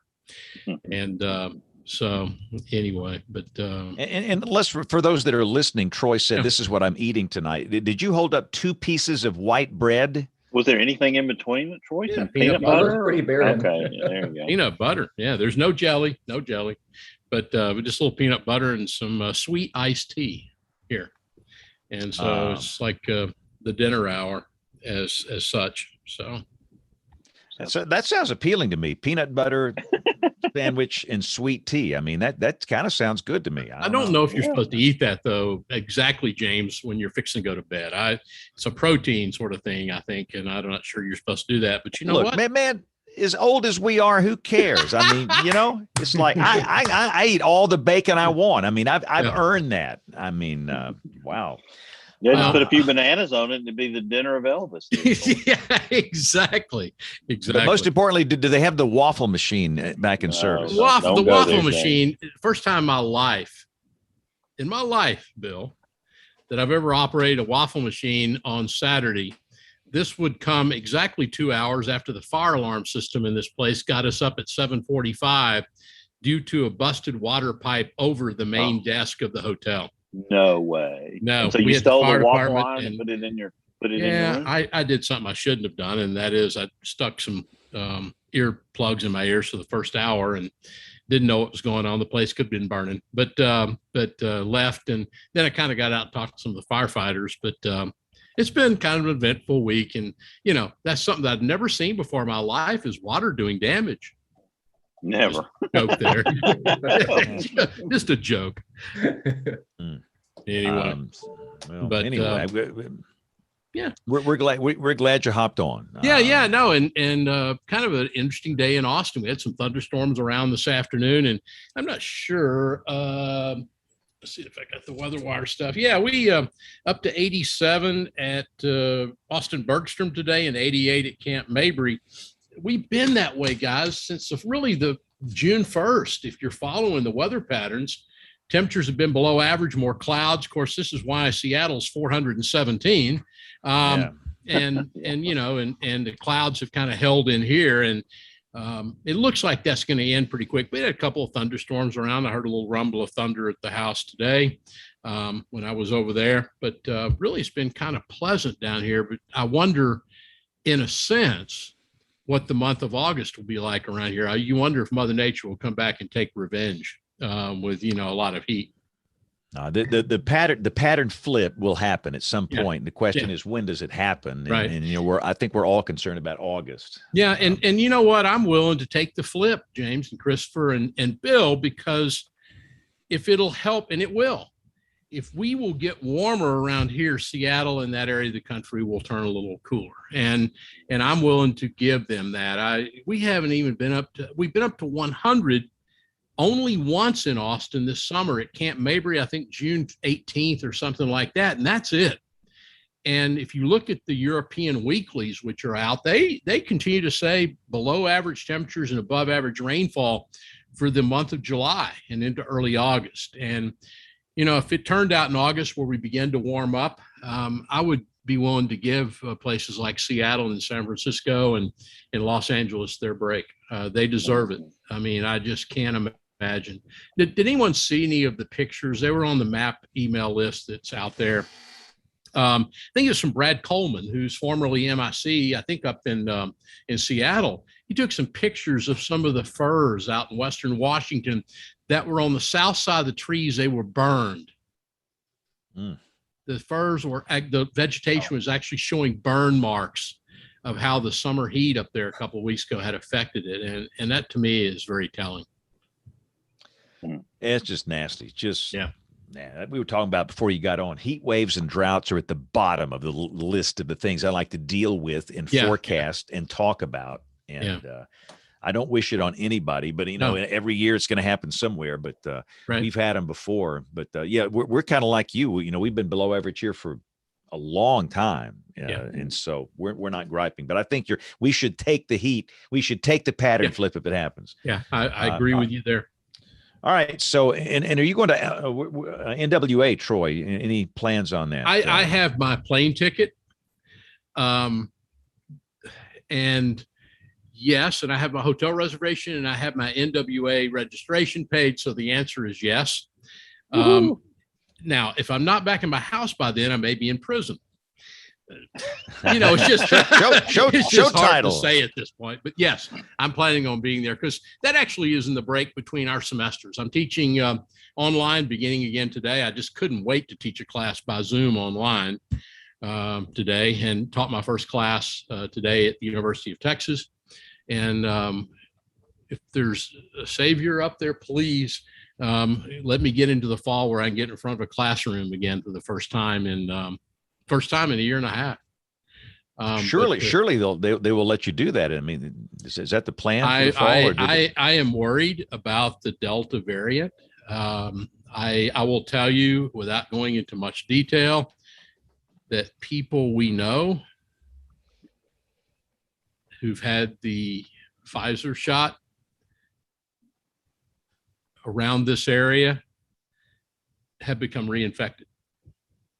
Oh boy. Now, and here's the thing about it that's interesting. If you've read some of the science literature in the last week, the only thing that's good about it is the jabs do protect you. They say that the Delta variant for someone who's been vaccinated is any worse than really a summer cold. And the people I've talked to didn't even run that much fever. It was just they were congested and that sort of thing. But I've also heard there are people on ventilators now that have been that were vaccinated and have come up with the Delta variant. Wow. So that's not good news. I'm a little worried about that as you look at it. But let's hope that the fall is going to be interesting, because that's normally this is when the flu season kicks in again anyway. And I think October into December is going to be really telling as to what happens. Well, I've got a full schedule. I'm back on the road. They freed me to go speak in public again on June 1st. Okay. And so this fall, I've got wall-to-wall school programs in person. Yeah. And, I think the schools, obviously, they're allowing visitors in. I'm allowed to go. Oddly enough, the station here is still closed to the public. It is. We're still shut down. And, typically every Friday I've got families in here with kids that want to do weather. They're typically, 4th, 5th, 6th grade, and they just love weather. And, you bring them in, you let them watch the news, you put them on the green wall, give them the tour. And we've launched a lot of careers, and it's awfully frustrating because I'm having to tell everybody, sorry guys, we're just shut down. We can't do it right now. I know the intern program is shut down. Yeah. UT Planning, University of Texas will be open at 100% for the fall, but keep in mind that there's nothing etched in stone. There can't be. Right. You can't. You have to be ready to quickly maneuver. That's what kind of got us in trouble in the first place, and we better be quick to maneuver our way kind of through this and carefully. I'll be honest with you too, guys. I don't know what you think about it, but it's just my idea that I am a little reluctant to get on an airplane with masking still being required, because people are nuts. Mm-hmm. Now, granted, I'm not far from it, but 3,100 incidents. No, and I'm telling you, people that are sitting here talking about alcohol, folks, the alcohol is not the reason for the thing on the plane. Now, it's a reason it's gotten as bad, but it's generally not people that are drinking on airplanes, because they're not serving that much booze on the airplane. It's people that sit there and go in. What are you going to do? Shut down the airport bars? Yeah, watch that happen. Yeah, that'll be squashed real quick. But I just don't feel like it's as safe on an airplane with everyone in mask. I just don't. All you got to do is look at the woman that no telling what she did. The woman is duct taped on an airplane. Tried to open the door. You got to wonder in the flight attendant section, they must have a box of duct tape now. They just duct tape everybody up, and I don't want to deal with that. I want to sit in a comfortable seat. I want a vodka and Bloody Mary mix. So. Wasn't there some guy that took his pants off and tried to jump out the door on a flight the other day? I mean, Bill, that wasn't you, was it? No, he wasn't. He wasn't having a good. It's always flights to and from Nashville for some reason. I'm not sure why it is. So I don't know. The world's kind of strange, guys. Interesting. I wear a mask on an airplane now. Yeah, just because you don't have to wear a mask most places, but on an airplane you do. And I just did it, today. And I'm like, I'm already not used to this after just a couple, after so long of wearing a mask everywhere. Yeah. I'm already reacclimated to not wearing them, So it's not fun. Yeah. Well, it's some pressure, the politicians, of course, politicians are not the sharpest tack in the box. In fact, it's pretty dull. But politicians never have been known for their brightness. But the bottom line is their patience is growing short. And don't know if you heard about, we're so proud in Texas. The governor wanted to do all this voting stuff, and all the legislature got on private planes today and with beer and no mask, and they jetted out of Austin and got out of town. They left the state capitol. They fled this afternoon, got to an airport. There are pictures of them on airplanes without any mask as they got out of the state to get away from the voting thing. So we're so proud of Texas. All right. Well, let's talk picks of the week here. Try and get back on the weather topic here. So we're going to go around the horn. Everybody's going to share something that is weather related. So Chris, we've stalled long enough. So we want you to come up with something that's really cool. This can be a website. It can be hardware, software, instruments, anything. So go. Cool. So something that, in full disclosure, I don't own one of these, but I think it would be cool to at some point. I've seen, and given my affinity for storm chasing, you're always looking for like, what's the like current temperature and dew point and wind speed, like right where I am, and trying to get that observation. There's these little Kestrel weather instruments that I've seen some people have. I really am super jealous of anybody that owns one of those. They're really expensive, like for what they are, I think. Anyway, they're like a couple $100 at least. But you can carry it around, and it's a little handheld like anemometer, and it tells you, different weather variables, I'm sure based on how much you pay for it. But I think one of those would be really, really just a fun little gadget and toy to play with as a meteorologist. And it would have some applicability, but it would be more just for fun. We have those here. No, those are cool. Yeah. What do those things cost? Does anybody know? I mean, we own them, but probably about $300 for a good one, I would bet. Yeah. Yeah. Okay, that's not a bad pick at all. And again, the one that I have used was excellent, accurate, and it's just great having that thing around. All right, Bill's sucking down some kind of parfait or something there. We got to. Yeah, this is my pick of the week. My wife brought me a banana split from our local ice cream shop. Oh. I've scarfed it down faster than JB would have eaten a flat dinner, James. How do you eat during the show here? I'm not that good. I do not have that skill set. Because all that stuff would go in this microphone. It'd just be gunk all in the microphone. It would be all over these computer screens. It'd be like all over my clothes. I mean, I cannot eat and talk at the same time. Well, you may have seen some of it hit the floor over here for a minute ago. when I'm speaking, I've seen people speak at banquets and they'll suck it down. They'll be sucking down, chicken or ribs or whatever, okra and ice cream and cheesecake. And then they get up there and they stand. They'll do a 25-minute talk. I would be up there, belching and farting, and no telling what would be going on here if I did that. I mean, it just, I am not that good. So if you hear James, belch, do you ever eat at Johnny's over in Homewood at lunch? They have a great meat 3. And if you get a chance, I'm more of a Ted's, Nikki's West. Well, this is in Sammy, the same Sammy's kind of guy. Same sort of deal. You got to go try it. We went there today. The only thing about it is you don't feel like eating the whole rest of the day because you're so full. Yeah. But just amazing food. So James, my pick of the week. While I was uploading the weather video on Sunday morning, you get these YouTube suggestions, and this one is a 44-minute compilation of tornado videos from the Tuscaloosa to Birmingham tornado during the super outbreak in 2011. And I couldn't stop watching it. It is so frightening and surreal, given what we went through that day in Tuscaloosa. There are a lot of videos in that compilation that I'd never seen before. And people, were just so astonished by it, Troy. It's like we see a lot of times. Yeah. They were so mesmerized by the tornado, they almost waited too late to take shelter. But if you go back, and that tornado is evil. It is evil incarnate. And that I just thought that was just an amazing compilation of videos. I don't know how they did it, but of course it's got Mike Wilhelm's video, James, that he shot with John, side of the interstate up there. Yeah. I wonder if they got permission from all these people to do that. I do too. I don't know whether they did or not. I might have just promoted something that was, you asked for forgiveness, But in the idea of public service, this thing is just shocking. I have to mention next week we have the incredible and incomparable Bill Curtis, from all of his famous broadcasting history is going to be with us. And we got a list a mile long of people that want us to make recordings for their home answering machines, just like he would do on Wait, Don't Tell Me. Also excited about Curtis Walker, James, reminding you the 22nd is our special show that's moved from the last week of the month. So it'll be Thursday the 22nd, if that works for you. We'll be talking about weather and autonomous vehicles. And then Dr. Jonathan Martin, you probably know him, Chris. Yeah, absolutely.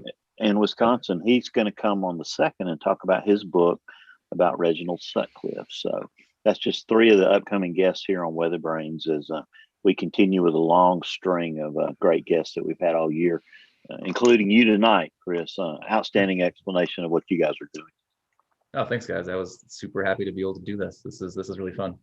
Mm-hmm. Well, my pick of the week, if you're looking for historical hurricane data, if you want to see historical tracks, there's a really interesting site. I don't know if anybody's picked this one before, but it's not on the National Hurricane Center site. You go to coast.noaa.gov. And again, the links will be up on weatherbrains.com, but you can search historical hurricanes by location, name, year, zip code, or basin. And this thing is really a nice graphical interface. Whoever did the coding on this did a great job. So that'll be my pick of the week. Go back and look for historical hurricanes, and you can search them out. And it's really, really, really good. All right, Troy, what you got for us? Well, I've got to nominate James Belching and Farting. That would be a great title. Okay, sorry. Speaking of history, and I think James brings that up, if you haven't seen it, and they're worth looking at, folks. And again, Daryl has a great site up at Iowa State. Folks, the PSH statements, the post-storm hurricane reports issued by Weather Service local offices. Daryl has where you can go and grab that pill, PSH, no matter what the WFO is. And I think it's only allows for a week or so back, but I've sent you that link. And Key West, I think Jacksonville, has all done their stuff for Elsa, at least their initial reports, and they go and update these every couple of weeks. So they're updated constantly, but they make for very interesting reading. Speaking of history, of course, James is talking about the stuff further back. I'm talking about the storm most recent, but it's an interesting read. So a link to Daryl's site at Iowa State for the post-storm hurricane reports from the WFOs. Jacksonville, Key West, I think are the ones that I noticed, but there are several more. Most recently. Well, and Troy, you're the king of the time sucks because you come up with these incredible picks that suck me down these rabbit holes. But I have one for you, the NHC Storm Wallet program. And it's kind of hard to find now, but if you can find it, I need to bring it out, pull it as a link. I was going back and, reading these, handwritten notes and discussions and things on famous storms like Camille and Celia. And I want that website. I know. I'll send it to you because you cannot beat it. It is outstanding. Yeah, cool stuff. Troy, do you know Chicago Windler who works in your market? By Absolutely. Chicago actually replaced me back in 2012. Forgive me, Chicago, if I have that wrong, but Chicago replaced me at KI when I left there in December of 2012, and really very nice and very capable. We in Austin were lucky. Across the board, we got great people doing TV weather at all the TV stations. But Chicago over at CBS Austin, I still call it KEYE TV, and she's a chief math there. Yes, I did a special with her. Yeah. It was a Sinclair special. She was on it. Ed Piotrowski in Myrtle Beach, South Carolina. Yeah. I think most everybody knows Ed. And we had Alan Seals in Mobile, who works for everybody knows Alan. Yeah, WPMI Channel 15. Vetus Reed, who worked for the company in Baltimore, he's moved now to West Palm Beach. He's in West Palm Beach now. And we just kind of talked tropical and hurricane stuff. And it's really an interesting concept. And they wanted to do it like a WeatherBrains. They didn't want me in the studio. I did it in here. Yeah. And it was kind of, loosey-goosey like this. Maybe not quite as loosey-goosey as this, but it was, just a little free-form television. They aired it on all of their, I think all of them, all of the Sinclair broadcast stations and on the Stir app, which is their OTT solution. And that was a lot of fun. It was like kind of doing WeatherBrains, but now they switched it. I did not. I was just, didn't have to do that. But anyway, that was kind of fun. Cool. Yeah. Anyway, that's cool. I'd like to do more of that. All right. Have you Chris, seen Vetus do any DJing, James? He does, he almost every day he does a live video of him DJing. What? It's pretty cool to watch. What? You'll have to check him out. No way. I mean, we got to get him on Song of the Night. He's really good. See, I'm not good. We do a thing on Instagram called Song of the Night during the 10 o'clock news where I just fool around, but I don't do it. No, I need to get him on the show then. Wow. So Chris, this is your chance to plug away. So plug Spire. And again, I'm telling you, when I see that Spire logo, I'm just thinking I got to pay my natural gas bill. I mean, Bill, how big is that company, Spire, the natural gas company? I mean, I think it's huge. I think it's huge. St. Louis. Yeah. They were a sponsor of ours for the WeatherFest here and in St. Louis. They were a big sponsor at both places. Were huge help to us. But anyway, this is your chance to plug whatever you want to plug. So go. Yeah. So again, thanks for having me on. I really appreciate the time that you guys have dedicated to this. This is a fun forum. I've been a fan. I've watched some shows here and there, but it was fun to experience this. So yeah, I mean, I guess what I would say is, Spire is a really exciting company at doing some really interesting things from a unique perspective, and that is from space. Trying to improve weather forecasting for the good of, really everybody, specifically businesses. And we're doing it from a unique perspective, launching nano satellites. It's a super cool thing to be able to talk about on a daily basis. And it's really fun. So yeah, we're excited for the new frontier and what we're going to be doing in the future and where our IPO takes us, and for our constellation to grow and continue innovating in the weather space. So hopefully you guys at least follow us as a company and see what we do from a press release standpoint and watch the trajectory. So I'm excited. And you got to be the real Spire because you're spire.com, right? Yeah. I guess if that's what it takes to be the real Spire, we can hold that name. Because the natural gas, there's spireenergy.com. So you're just spire.com. And the other question, are you on the socials, Chris, on the Twitter, the Facebag, anything like that you want to promote? Yeah, so I personally do a little more Instagram than Twitter, but you can find me on that platform at Chris_went_outside. Since I like to be outdoors, and I post a lot of pictures of storms and just landscapes in general. So, and I'm doing a little bit of film photography lately too. So getting back into an older technology, and that's a lot of fun. Like when you say film photography, you mean like with the old Kodak. school film that you have to go run through a lab when you're through? Develop. I'm actually I could do that, but I develop it at home with chemicals and scan it myself, and try to take the whole process and own all of that at home. It's old school. But Chris, you're hearing a lot from people that are doing that more, right? I mean, this is in a way I see people in Austin buying more old records. Right, vinyl. I see people with those now, and I've heard people that are going back to more film photography, that they say it has more of the depth that we lost when we kind of went digital. I think that's what Paul Simon was singing about. Kodachrome. So much digital photography just looks the same. I mean, you can see a picture of the same viewpoint, and if everybody takes it with a digital camera, iPhone, or anything, it doesn't really matter. It all kind of looks the same. But film has unique looks, and then how you process it, it'll look differently. And even if you make mistakes, you can see, just really interesting results. So, well, I got a question for you, Chris. This is very important. I've got to know this. That picture behind you, did you take that? I did, yes. Did? Not with a film camera, but out of an airplane window. I love airplane photography, and I love CBs via towering cumulus and CBs via airplanes. And Chris, that's a beautiful, beautiful shot. Well, thanks, I appreciate that. Yeah. And always get the window seat. That's my advice. Exactly. Absolutely. All right. So we need to wrap it up here. Listen, we typically are on every Monday night at let's see, about 8 o'clock Central, 9 o'clock Eastern, live.bigbrainsmedia.com. But we know that most of you listen to this show, and we thank you for that. If you want to send us an email, please do so. Email at weatherbrains.com. When Aubrey gets back, we'll do a long email segment. And all of the show notes, picks of the week, all the things we talk about will be on the website, weatherbrains.com. So on behalf of the entire WeatherBrains crew, I'm James Spann. Thanks for listening. Have a great week, and God bless. Thanks, Chris. Thanks, Outstanding Chris. show. Great show. Yeah, Great show. Thank you, Love Chris. it. And I apologize about being late.